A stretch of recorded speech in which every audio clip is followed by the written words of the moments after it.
Hello everyone, and welcome back to our channel, Forever in Memory. In this video, we'll be honoring American celebrities who have passed away today and in recent days, along with other notable figures from around the world. Before we begin, please show your support by giving this video a like. It really helps the channel. Thank you. And let's get started. The 2nd of October, 2025. Joshua Allen passed away. A man whose name might not have been written in flashing lights, but whose influence reached far beyond the boundaries of his field. Known for his deep intelligence, relentless curiosity, and ability to connect with people on a profoundly human level, Allen built a legacy defined not by fame, but by the quiet power of dedication, resilience, and purpose. Born in the United States in the early 1980s, Joshua grew up in a world of rapid change and limitless possibility.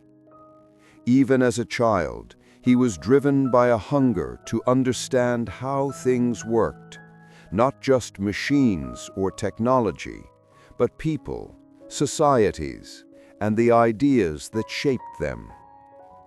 That curiosity guided him through his early years, leading him to pursue an education rooted in critical thinking and innovation.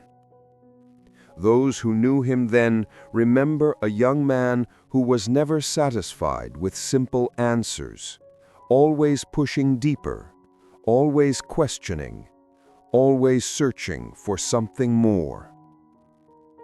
His early career reflected that same restless energy.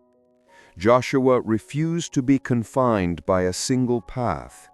He explored different fields, from technology and education to community development and leadership, always seeking ways to create tangible, lasting change. Colleagues admired his ability to see the bigger picture, to anticipate challenges before they appeared, and to inspire those around him with a calm, steady confidence. But his journey was not without setbacks. At several points, projects he poured his heart into failed to meet expectations. Doors that once seemed open suddenly closed. Criticism and doubt followed him, and there were moments when the weight of disappointment threatened to crush his spirit. Yet time and again, Joshua rose to meet those challenges with resilience. He adapted, he learned, and he turned every setback into an opportunity for growth. It was this ability to persevere, to keep moving forward even when the path was unclear, that defined his character more than any professional achievement. Today, as the world says goodbye to Joshua Allen, we do so not just in mourning, but in gratitude. Gratitude for a life that, though too short, was rich with meaning and purpose. Gratitude for the example he set, that true success is not measured by titles or accolades, but by the impact we leave on others. The 1st of October, 2025. Nigel Lotta, the renowned New Zealand clinical psychologist, author, and television presenter, passed away, leaving behind a profound legacy in the field of mental health and public education. Known for his ability to translate complex psychological ideas into language everyone could understand, he changed how an entire nation talked about parenting, relationships, and the human mind. Born in Oamaru, New Zealand, Lotta grew up fascinated by people, their fears, their dreams, and the hidden forces that shape their behavior. This curiosity led him to study psychology at the University of Otago, where he developed a deep commitment to helping others through understanding rather than judgment. Over the years, he built a respected career as a clinical psychologist, specializing in family therapy and child behavior, and he became a trusted voice for parents and educators alike. But Lotta's influence extended far beyond the therapy room. Through his best-selling books, lectures, and acclaimed television series such as Beyond the Darklands and the politically incorrect parenting show, he brought psychological insight into living rooms across New Zealand and beyond. His rare gift was blending scientific knowledge with warmth and humor, making even the most difficult conversations about trauma, discipline, or resilience feel accessible and deeply human.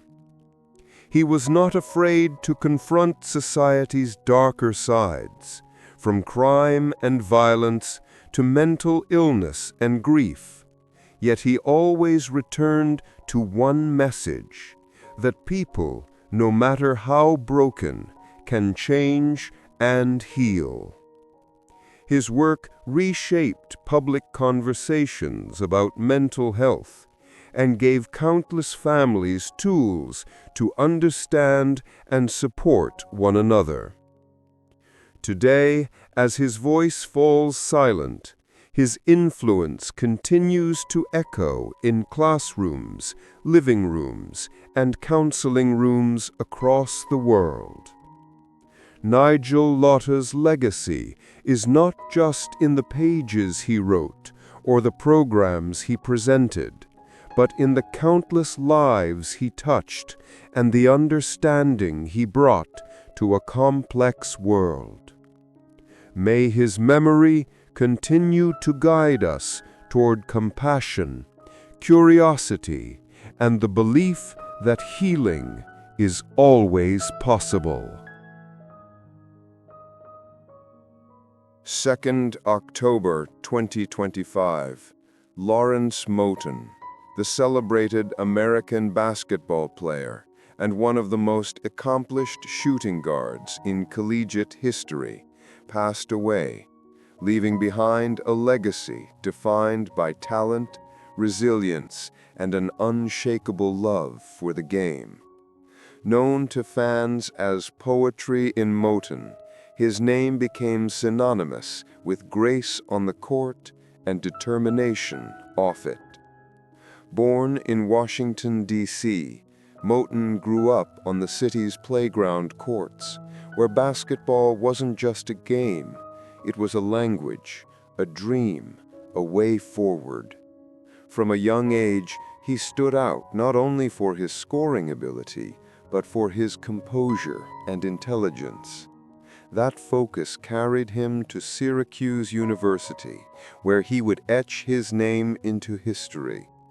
During his time with the Orange, Moten became the all-time leading scorer in both Syracuse and Big East history, a record that still stands as a testament to his consistency and brilliance.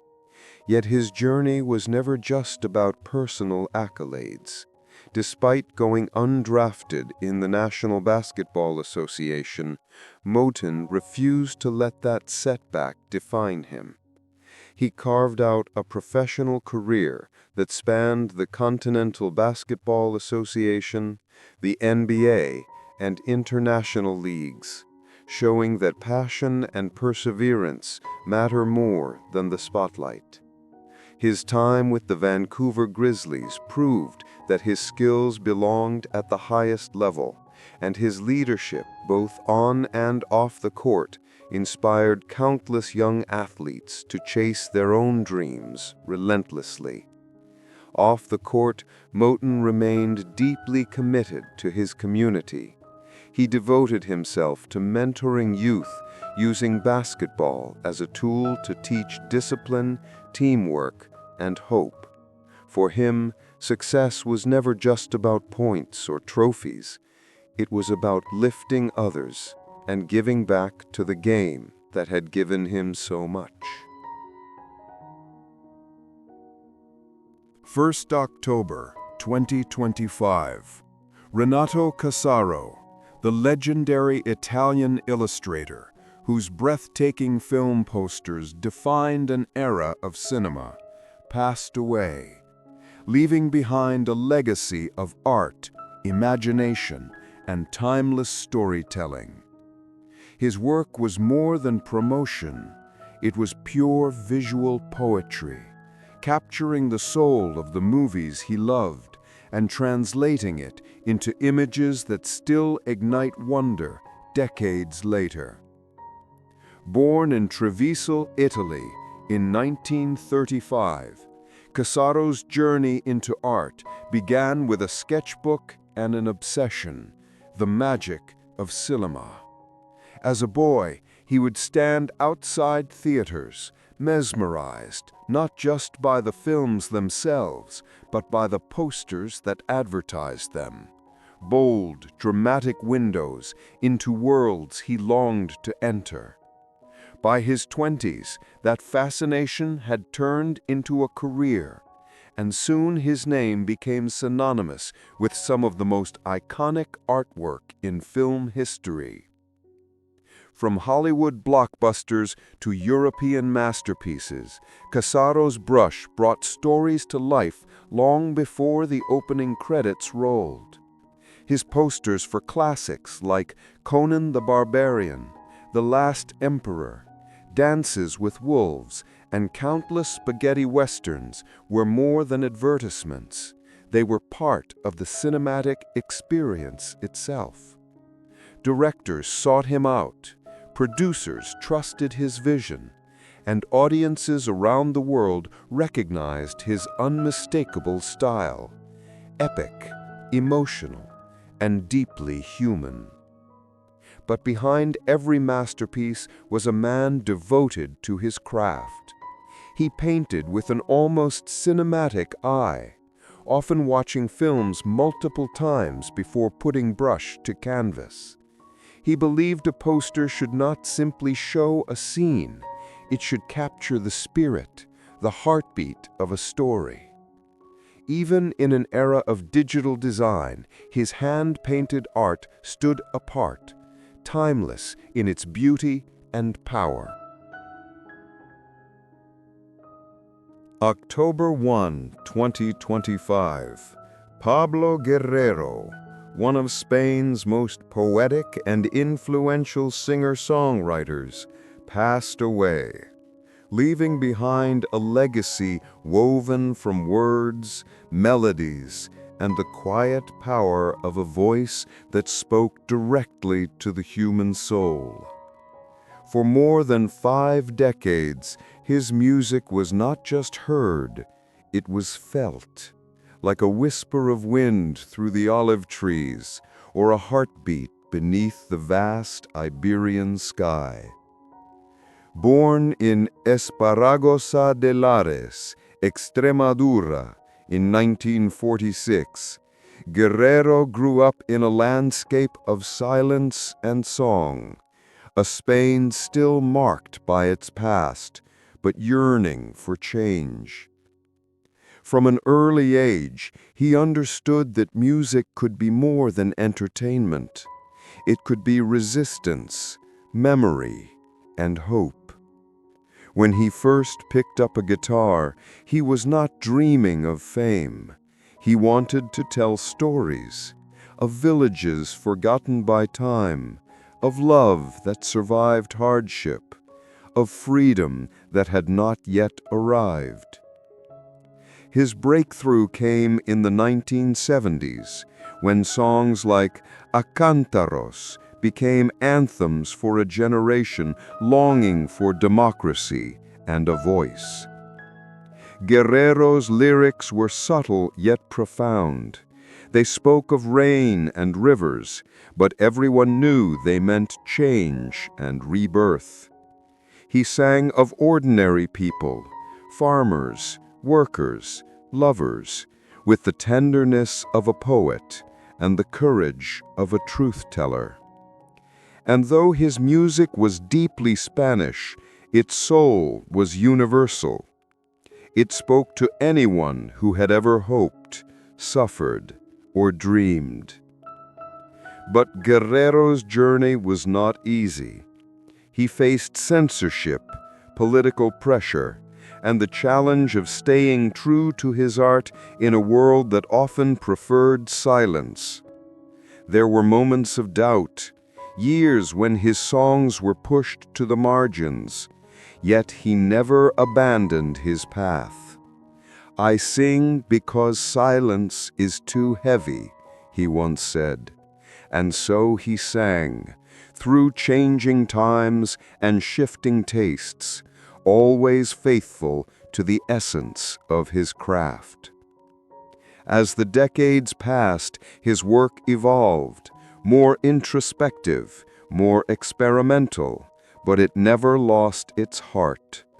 Whether exploring jazz influences, setting poetry to music, or returning to his folk roots, Guerrero remained a storyteller first and foremost.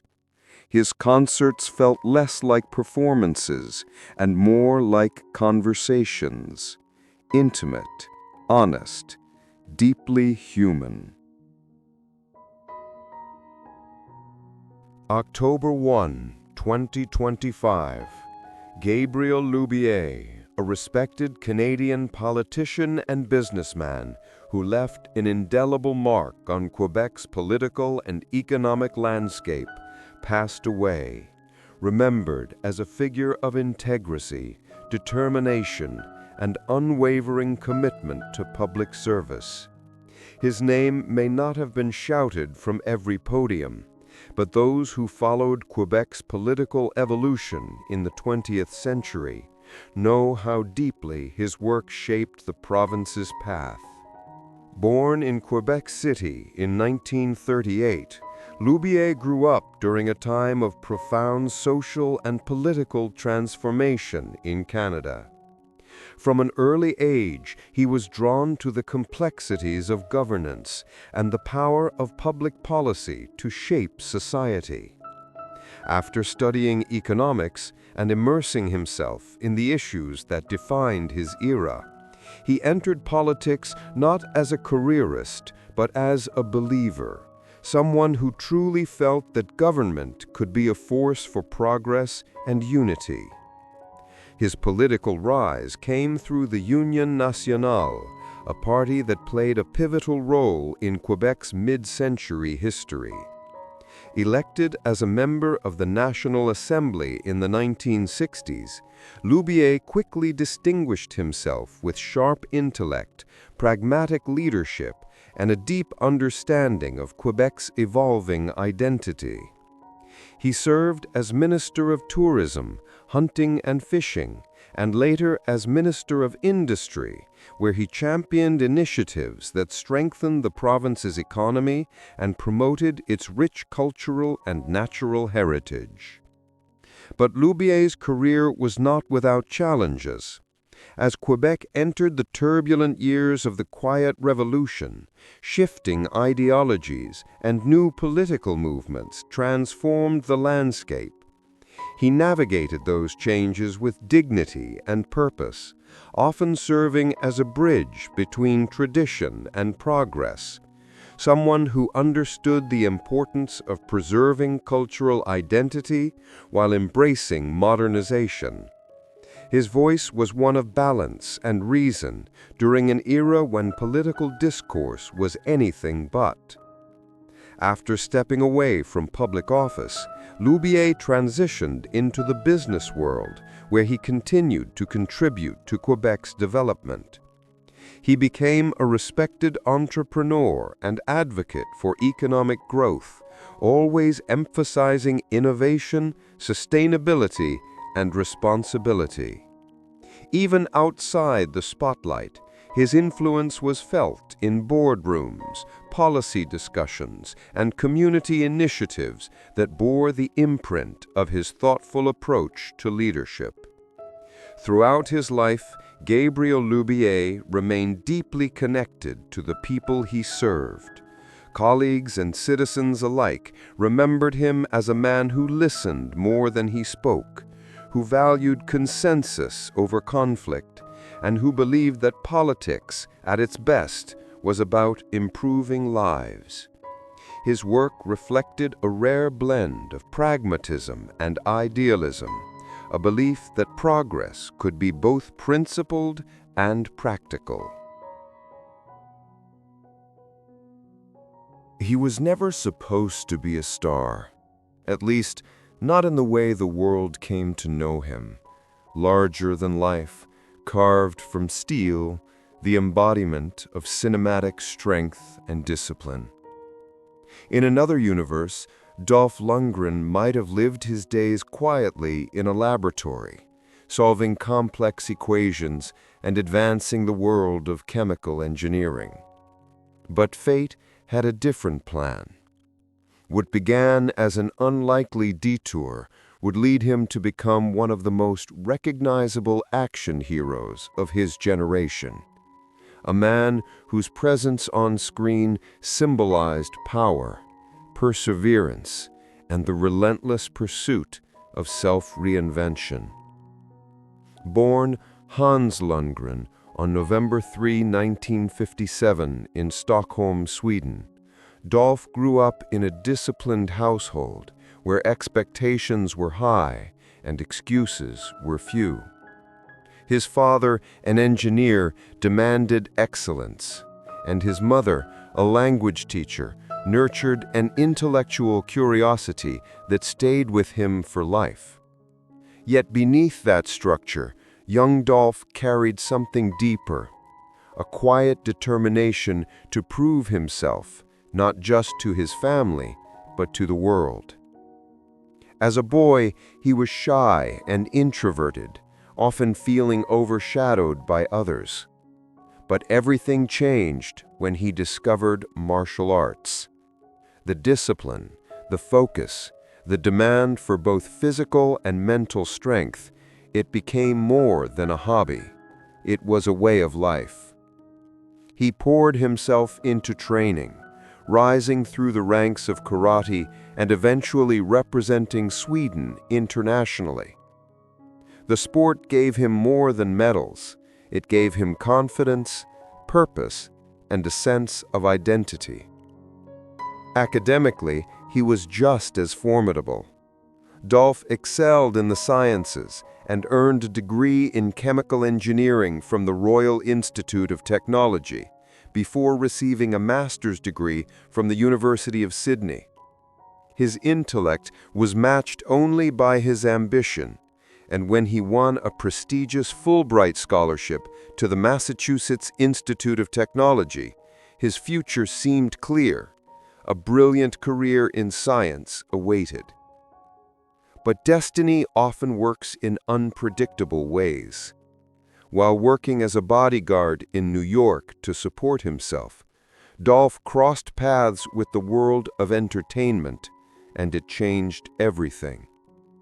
A chance encounter led to a small part in the James Bond film A View to a Kill in 1985. It was meant to be nothing more than a footnote in his life, but that brief appearance caught the attention of casting directors. Within months, he was offered a role that would define his career and catapult him to global fame: the Soviet boxing machine Ivan Drago in Rocky IV. No one expected a chemical engineer from Sweden to become the face of Cold War cinema. But when Dolph stepped into the ring opposite Sylvester Stallone, audiences around the world were mesmerized. With only a handful of lines, he became an unforgettable presence, stoic, ruthless, and magnetic. "I must break you," his character growled, And with those 4 words, Lundgren was no longer just a scholar or a fighter. He was a star. That breakthrough would set the stage for one of the most remarkable careers in action cinema, a journey defined not just by muscle and might, but by intelligence, discipline, and a relentless drive to push beyond expectations. And yet, as iconic as Ivan Drago was, Dolph Lundgren's story was only beginning.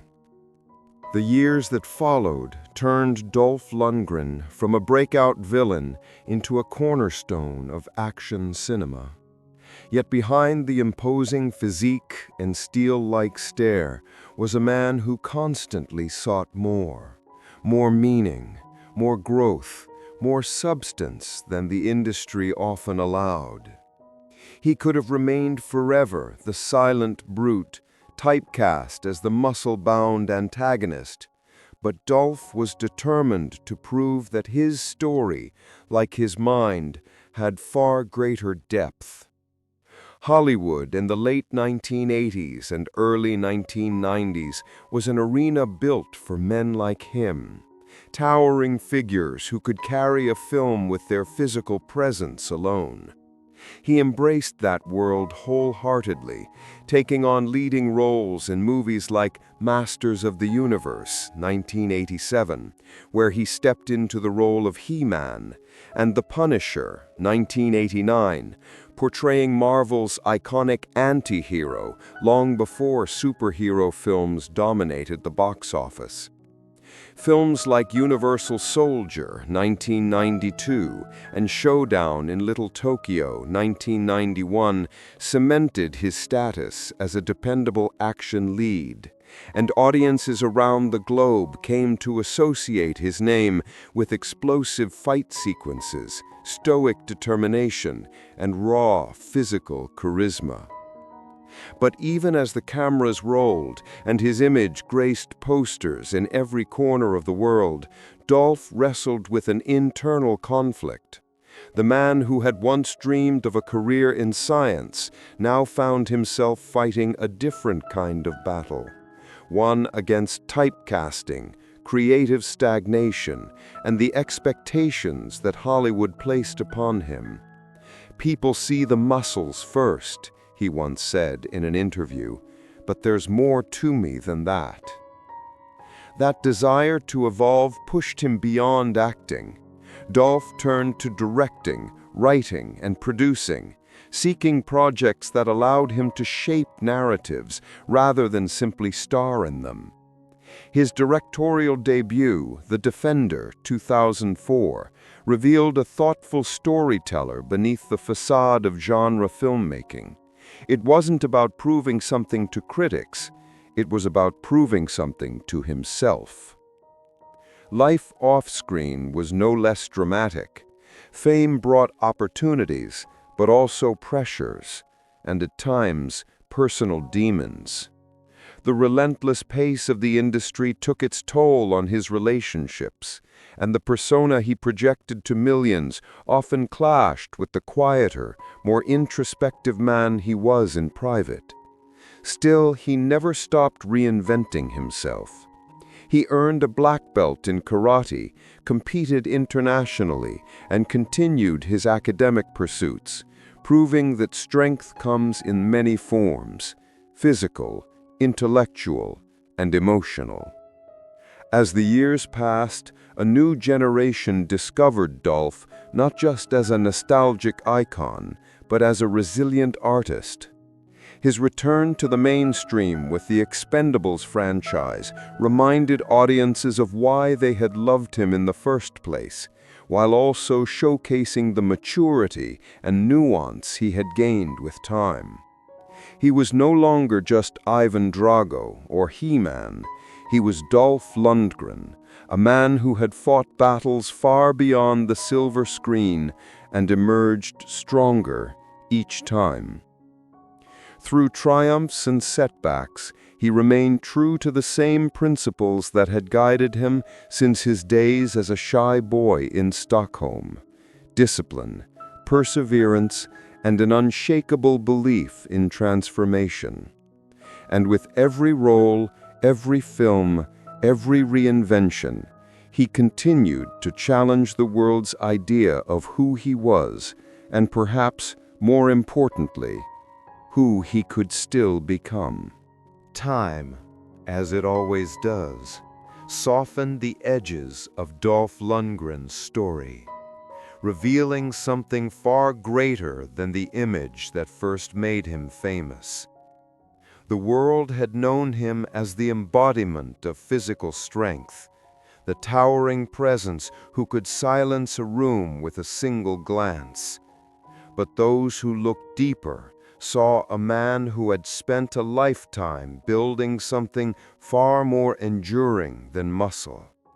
He had built resilience, wisdom, and a quiet understanding of what it means to grow, to fall, and to rise again.